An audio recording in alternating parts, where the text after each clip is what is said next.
Hello dear students, I am Y N Krishna. तो dear students, आज हम लोग जो है क्लास नाइन्थ की कुछ इम्पॉर्टेंट प्रॉब्लम पर डिस्कशन करेंगे।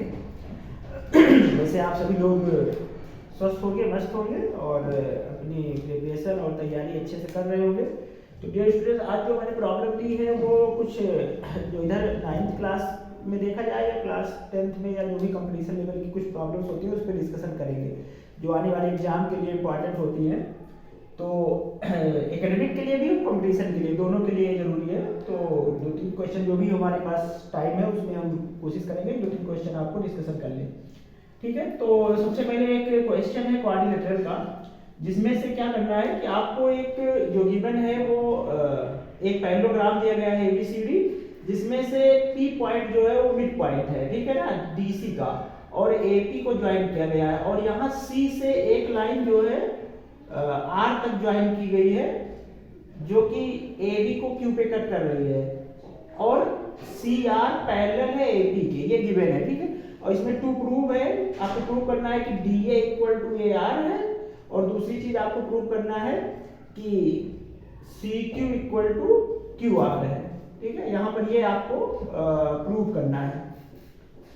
तो अब इस प्रूफ से पहले मैं आपको एक जानकारी दे दूं कि जो बच्चे क्लास 10th में, अभी 9th में जो बच्चे क्लास पास कर रहे हैं या पास कर लिए हैं, उनके लिए क्लास 10th का जो नया बैच CBSE बोर्ड हो या यूपी बोर्ड हो, चाहे जो क्लास 10th का जो नया बैच है वो 2 अप्रैल से स्टार्ट हो रहा है, और स्कूल में भी 2 अप्रैल से ही क्लासेस चलने लगती हैं क्लास 10th की। देखिए, अगर आपको सही से पढ़ाई करनी है क्लास 10th की तो आपको टाइमली रेगुलरिटी बहुत जरूरी होता है। आप अगर मैथ में कमजोर है तो उसका एक ही रीजन है कि आप रेगुलर नहीं रहे हैं अब तक के क्लासों में, चाहे आप 8th में रहे हो, 6th में रहे हो, 7th में रहे हो, आपने कहीं नहीं कहीं पढ़ाई मैथ में लापरवाही की, इसीलिए आपकी मैथ कमजोर है। आप थोड़ा कमजोर है, ऐसा नहीं कि जो बच्चे कहीं भी पढ़ रहे हैं उनके पास दिमाग नहीं है, ऐसी कोई बात नहीं। तो जो बच्चा कहता नहीं कि हम कमजोर है मैथ में, मेरी मैथ बहुत कमजोर है, एक्चुअल में आपने कुछ नहीं कुछ लापरवाही की है, इसीलिए आप जो है कमजोर है। आप एग्जाम के समय मैथ पढ़ते हैं तो ऐसा नहीं होता है, मैथ की पढ़ाई रेगुलर होती है, क्योंकि आप साल भर में कई चैप्टर पढ़ते हैं, कई कंसेप्ट्स पढ़ते हैं, तब जाके मैथ कंप्लीट होती है, ठीक है ना। कोई कहानी स्टोरी तो है नहीं कि लाओ आज उठाते हैं बुक और पढ़ लेते हैं। तो ये सब चीज़ें हैं कि अगर आपको 10th, अभी भी आप 9th तक जो भी है, 9th का सेशन तो इन हो रहा है, और जितना दिन बचा है 10-15 दिन, आप चाहो तो 9th को अच्छे से पढ़ लो। 10th में आने से पहले बहुत सारी चीज़ें हैं पढ़ने के लिए आपके पास, और 10th में आप रेगुलर दो पढ़ाई करोगे, मेहनत करोगे, बहुत सारी चीज़ें पढ़ना है। ऐसा नहीं कि हम 10th बोर्ड की ही बात करें, 10th सही से पढ़ लोगे तो आगे की मैथ भी आसान होगा। कंपटीशन आजकल जो है, आगे आप कोई कंपटीशन दोगे 10th के बाद, किसी जगह एंट्रेंस दोगे तो उसमें भी हेल्प करेगा, ठीक है। तो आप नया बैच ज्वाइन करना हो तो आप 2 अप्रैल से ज्वाइन कर सकते हैं, और उसके लिए आप सबको पता है डिस्क्रिप्शन में आपको डिटेल इसमें दिया रहेगा, डिस्क्रिप्शन में जाके आप डिटेल ले सकते हैं या कॉल कर सकते हैं। आप सब जो है नंबर है 9140539200, इस पे आप व्हाट्सएप कर सकते हैं या कॉल करके आप डिटेल ले सकते हैं, ठीक है ना, नया बैच के लिए। तो चलिए हम लोग जो है इसके प्रूफ पे बात करेंगे कि इसका प्रूफ कैसे करा जाएगा, ठीक है। तो सबसे पहले तो आपको देखिए कि ये मिड पॉइंट थ्योरम दी गई, मतलब मिड पॉइंट दिया गया है इसका, यहाँ से ये, और ये पैरेललोग्राम है, तो यहाँ से ये साइड इसके इक्वल है, ये कंफर्म है। तो अब आपको ये दिखाना है कि ये साइड इसके इक्वल कैसे है, यहाँ से ये, ठीक है। तो उसके लिए क्या किया जाएगा, तो सबसे पहले अच्छा देखिए, आपको जो प्रूव करना है उस पर हम डिस्कस कर लेते हैं कि ये DA इक्वल टू AR है, ये दिखाना है, और CQ का मतलब हुआ ये CQ इक्वल टू QR। ये तभी हो सकता है कि अगर आप किसी भी तरीके से, आप सोचिए, किसी भी तरीके से इसको, इस ट्रायंगल और इस ट्रायंगल को आपस में क्या दिखा दीजिए, आप कॉन्ग्रुएंट दिखा दीजिए। किसी भी हेल्प से आप अगर इस ट्रायंगल को दोनों को आपस में क्या दिखा देंगे, कॉन्ग्रुएंट दिखा देंगे, तो ये काम हो सकता है कि आपका इसमें हेल्प हो जाएगी। तो अब आपको सोचना यह है कि ये कॉन्ग्रुएंट कैसे होगा, ठीक है। तो उसके लिए क्या करना है, आपको प्रूफ करना पड़ेगा कि इसको, तो यहाँ से प्रूफ में आप इसको कॉन्ग्रुएंट दिखा देंगे। जो कॉन्ग्रुएंट दिखा देंगे तो आप कि पता है कि कॉन्ग्रुएंट दिखाने के बाद करेस्पॉन्डिंग एंगल की साइड में ये क्या होगा। अच्छा देखो, यहाँ पर कॉन्ग्रुएंट दिखाना है तो करेस्पॉन्डिंग एंगल अगर आप लेना चाहो तो ले सकते हो। कि यहाँ देखो, एक एंगल तो ये, ये एंगल इक्वल टू इसके है, इसमें कोई डाउट नहीं है, ठीक है। अच्छा ऐसा क्यों है, क्योंकि आपको पता है कि ये लाइन ए, ये पूरी यहां से डी आर या डी ए पैरेलल है सी बी के, ठीक है। तो ये लाइन क्या हो जाएगी, पैरेलल है, और ए भी ट्रांसवर्सल है, तो इस हिसाब से देखें तो ये एंगल इक्वल टू इसके है यहां पर, ठीक है। दूसरी चीज अगर आप देखो तो ये वर्टिकल एंगल है, ये क्या है, यहां से ये जो है ये वर्टिकल एंगल है। तो दो एंगल तो मिल गया, अभी हमें एक साइड लेनी है, हमें क्या लेनी है, एक साइड लेनी है, ठीक है। अगर हम इस साइड को ले लें कहीं से, हमारे पास ये साइड दिखा दिया जाए तो हमारा काम हो सकता है कि यहाँ से ये साइड इक्वल आ जाए, तो इसके अकॉर्डिंग हम यहाँ लिख सकते हैं, ठीक है। अब उसको देखिए कि कैसे होगा, इसकी साइड अगर इक्वल कैसे होगी, वही चीज आप अगर निकाल लेंगे तो आप इसको आसानी से कर सकते हैं, ठीक है ना। तो उसके बारे में सोचिए आप कि कैसे इसको होगा, ठीक है।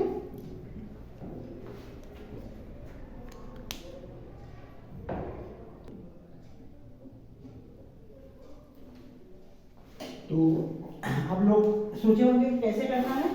देखिए आपको एक यहाँ पर ध्यान दीजिए, तो क्या किया जाए कि ये एंगल तो इसके अल्टरनेट हो जाएगा, ये वर्टिकल अपोजिट एंगल हो जाएगा। अगर एक साइड जो है इक्वल करा जाए वो क्या हो सकता है, तो देखो अगर इधर अगर मैं इस ट्रायंगल में ले लूं, इन ट्रायंगल RDC में, अगर RDC में देखा जाए, RDC में since P is the midpoint of DC and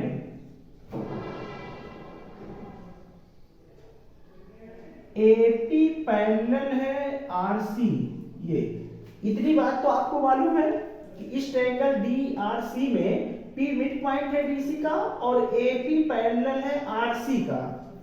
तो सो इंप्लाइज दैट, सो देयरफॉर, यहां सिंस करके लिख लीजिएगा, so therefore implies that A is also midpoint of DR। क्या होगा, ये मिड पॉइंट थ्योरम का कन्वर्स पार्ट है, ठीक है ना। जैसे मिड पॉइंट थ्योरम क्या कहती है कि दो लाइन को अगर मिड पॉइंट ज्वाइन किया जाए, दो ट्रायंगल किसी इस साइड दो साइड को मिड पॉइंट में ज्वाइन किया जाए तो वो तीसरी के क्या होता है, पैरेलल होता है और हाफ होता है, तो फिर उसका अल्टरनेट पार्ट है। तो एक दूसरा चीज कह रहा है कि अगर ये बात किसी ट्रायंगल के किसी एक साइड के मिड पॉइंट को और बेस के पैरेलल लाइन ड्रा किया जाए तो वो दूसरी साइड को मिड पॉइंट पे ही बाइसेक्ट करेगी, ठीक है ना। ये आपको पता हो कि दो पैरेलल लाइन के बीच में इक्वल अल्टरनेट सेगमेंट जो होते हैं वो आपस में बराबर होते हैं, तो उसी सेगमेंट का यूज किया गया है कि अगर ये दोनों पैरेलल है, यहाँ अल्टरनेट सेगमेंट है, तो यहाँ पर भी ये दोनों आपस में क्या होंगे, अल्टरनेट सेगमेंट इक्वल होंगे, ठीक है। तो यहाँ से A is also midpoint of DR, so therefore हम ये कह सकते हैं कि AD इक्वल टू क्या होगा, AR है, बट या सिंस यहाँ AD इक्वल टू AR है, AD इक्वल टू या DA इक्वल टू AR, और तुम्हें पता है कि AD जो है वो CB के भी इक्वल है, तो इंप्लाइज दैट हम लिख सकते हैं कि AR इक्वल टू BC, ये, और इसको इक्वेशन नंबर 1 कर दो, ठीक है। ये प्रूफ हम लोग कर लिए कि AR इक्वल टू BC। ऐसा क्यों हुआ, क्योंकि AD इक्वल टू BC है, गिवन है, ये क्या है, सिंस, यहां लिख देना since AD equal to BC, ये गिवन है, ठीक है। तो यहां से ये हो जाएगा।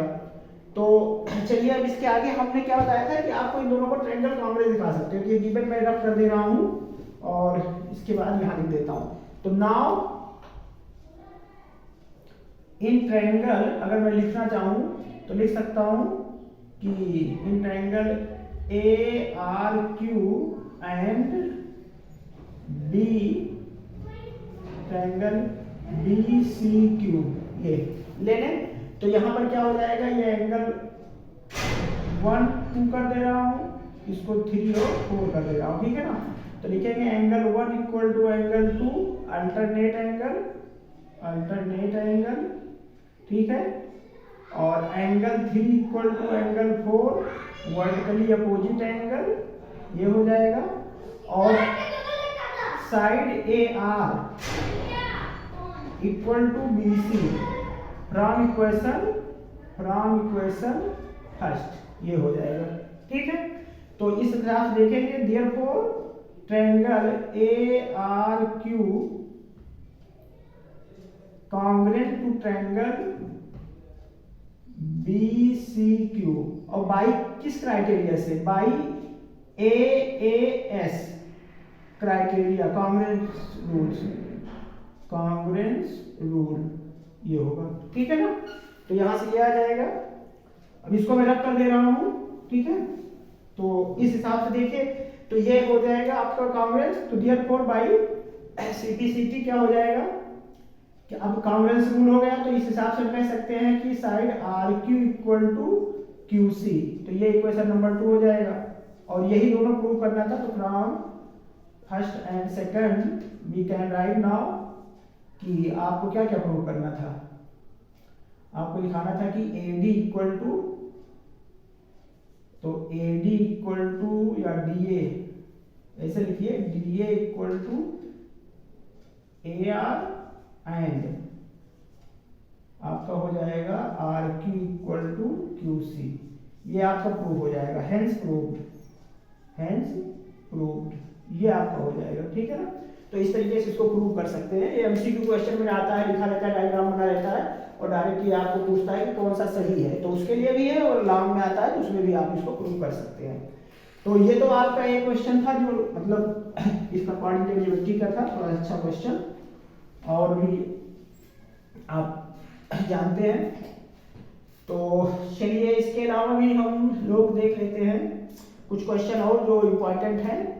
तो एक चीज देखिए कि अगर आपको मान लीजिए कि कोई ट्रायंगल दिया गया है, उसमें एक उसका है ट्रायंगल लाइन एंड एंगल का क्वेश्चन आता है, बहुत इंपॉर्टेंट है, एनसीईआरटी में बहुत सारा दिया है।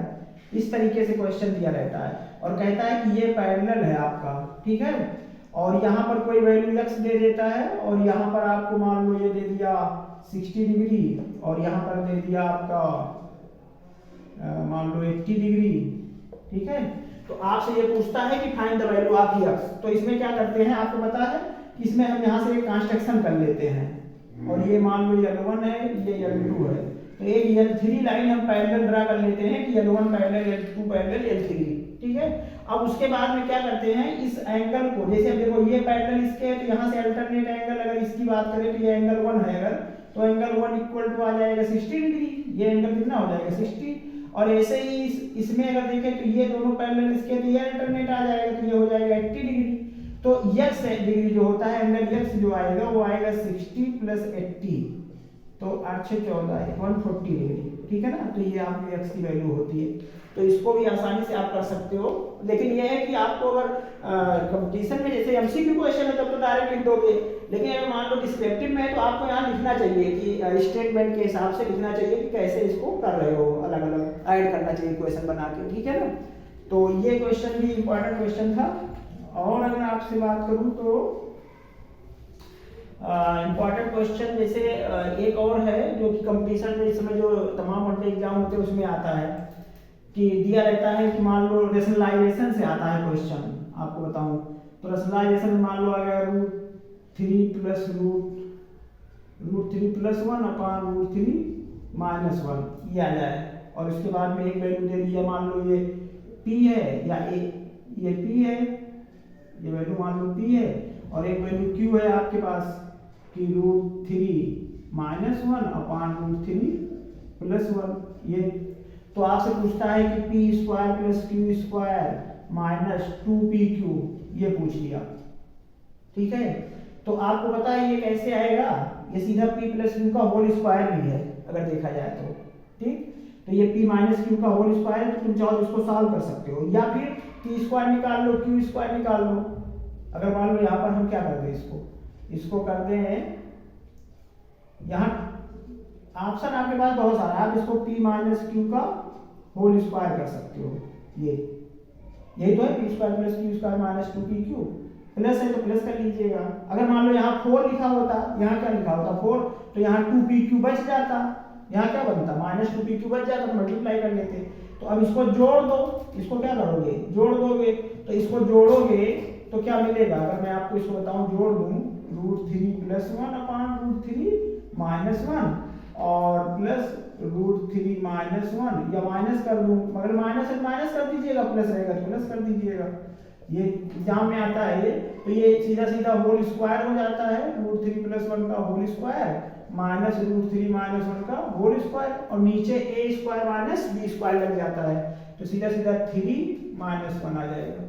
ऊपर सिंप्लीफाई कर लीजिए होल स्क्वायर करके, ठीक है, और उसके बाद वैल्यू रख दीजिएगा। और यहाँ pq को इंटू करना होगा तब भी आसान है, ये तो कैंसिल हो जाएगा, 1 आ जाएगा। अगर pq को इंटू करो तो ये √3 नीचे कट जाएगा, ऊपर कट जाएगा, 1 आ जाएगा, -2 बचेगा। तो इस तरीके से भी क्वेश्चन डायरेक्ट कर सकते हो आप इसको भी, तो ये भी एक इम्पॉर्टेंट क्वेश्चन है। तो चैनल को लाइक और सब्सक्राइब जरूर कर लीजिए, अपने दोस्तों को भी शेयर कर दीजिएगा ताकि उनको भी कुछ फायदा मिल जाएगा, ठीक है। तो इससे और भी क्वेश्चन है, तो इस तरीके से और बहुत सारी चीजें हैं जो 9th में, जैसे साइड बुकें जो है उसमें थोड़ा सा पढ़ लीजिए, अगर आपके पास अभी 10-15 दिन क्लास 10th में आने के लिए है, ठीक है। तो अभी आप अप्रैल में, आज इधर क्या है, 18 तारीख है, 17 तारीख कल 18, तो 10-15 दिन है, 10-15 दिन में आप कुछ चैप्टर्स जो है सही से पढ़ डालिए, ठीक है, क्योंकि आगे 10th में आए तो चीजें जो है आपको दिक्कत ना हो। तो चलिए ये चीज़ है, और ज़्यादा तो कुछ है नहीं। तो डियर स्टूडेंट्स, आप जो है तो अगेन एक बार रिमाइंड करा दे रहा हूँ कि आपका जो क्लास 10th का या 9th का सारी क्लास की जो नया बैच स्टार्ट हो रहा है वो 2 अप्रैल से स्टार्ट हो रहा है।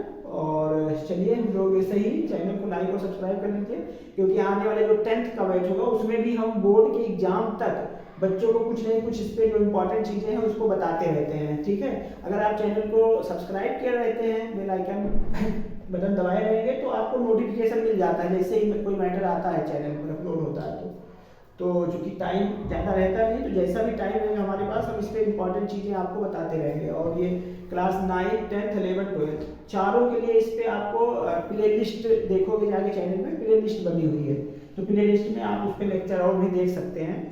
थोड़ा सा उसमें वॉइस और क्वालिटी की दिक्कत है, क्योंकि ये लाइट की भी समस्या होती है कभी कभी, तो उसकी वजह से। तो चलिए हम लोग मिलेंगे नेक्स्ट लेक्चर में, और किसी पार्टिकुलर टॉपिक में अगर आपको दिक्कत होती तो आप कमेंट में कमेंट कर दीजिए, हम उस पर भी आपको लेक्चर दे देंगे, ठीक है ना। तो चलिए हम लोग मिलेंगे लास्ट में, थैंक यू।